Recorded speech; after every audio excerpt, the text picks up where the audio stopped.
Hey guys, what's up?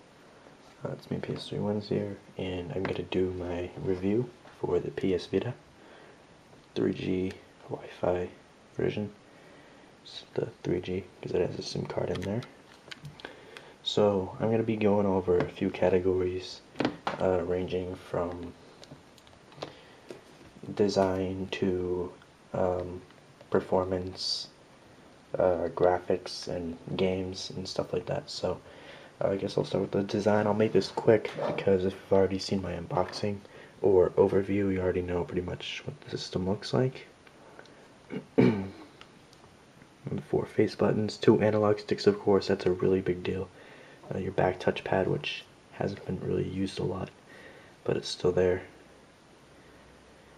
Home button and 2 speakers, and yeah. Your front facing camera, rear facing camera, and then these 2 grips, which I don't really know why the grips are there. I don't really feel them often, but whatever. So there's the design. I like the design a lot. Only thing I wish was kind of different was the not the analog sticks, the triggers. They feel kind of plasticky and loose and just cheap overall. The original PSP had the same problem. But yeah, I wish they were more like metallic and have a better feel to it, but that's okay. So the design would give probably a 9 out of 10. We'll go over performance next. Overall, the Vita performs really well. The games run smoothly for the most part. Some frame rate drops on certain games, especially this one right here, Modernation Racers. They got some really big frame rate losses, or drops rather, which is kind of surprising because some games like this run really smooth, but for some reason Modernation doesn't. Probably because you have all that content loading on the map. But hopefully they'll be able to improve that because that's just annoying. So yeah, here's the new UI. You've probably already seen this by now.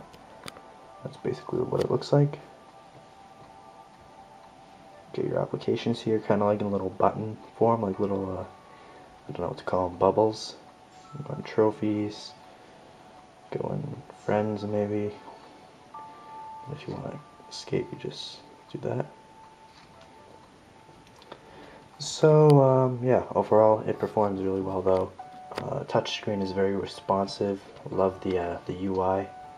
This is really smooth and just goes well with the system. So now I'll be talking about graphics. Overall, the graphics for the Vita are really nice. The screen has a native resolution of 540p, which is enhanced definition, not high definition yet.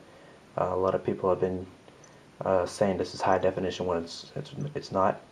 It looks like high definition, basically just because it has the small screen, but it really isn't native, like a native standpoint.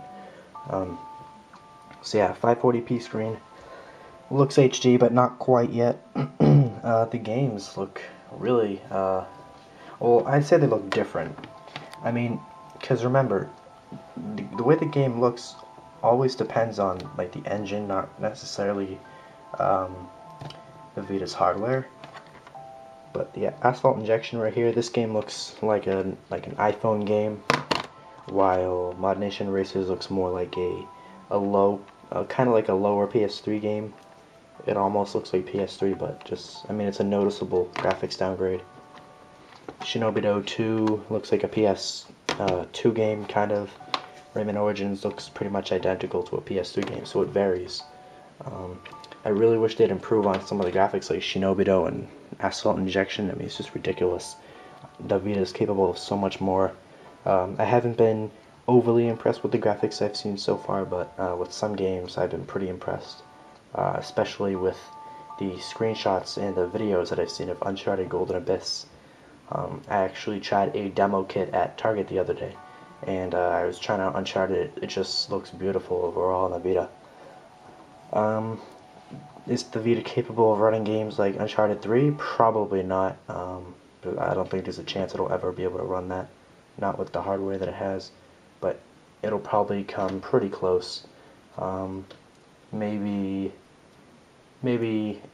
Uncharted Golden Abyss with better graphics and a little bit more action. I think that's as much as it'll ever be able to go in terms of game quality. So there are the graphics for you. I guess overall, next I'll go over the battery life, which is actually really good. It hasn't been too bad.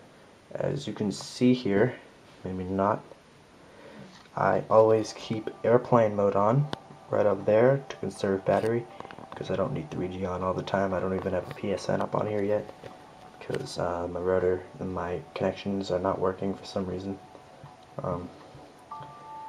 Yeah, just a heads up, if you want to have PSN on your Vita, you gotta make sure you open certain ports on your router to let some information like bypass the firewall. Otherwise it'll just like lock out everything and you can't do anything. So make sure you allow some things to pass, otherwise you won't be able to play online. Just a quick note there. But battery life has been good overall. I've been averaging probably 5 to 6 hours, which is really good. People have been saying they've been getting 3 or 4. That's if you have 3G on, just so you know, or Wi-Fi. I keep airplane mode on, and I keep brightness all the way up, and I've been getting 5 to 6 hours, so that's great. Lastly, I guess I'll be going over the quality of games. What games you can get on the Vita, how it stacks up to the entertainment behemoths that you can get on the PS3. So, currently I have these 4 games right here. They're pretty average games.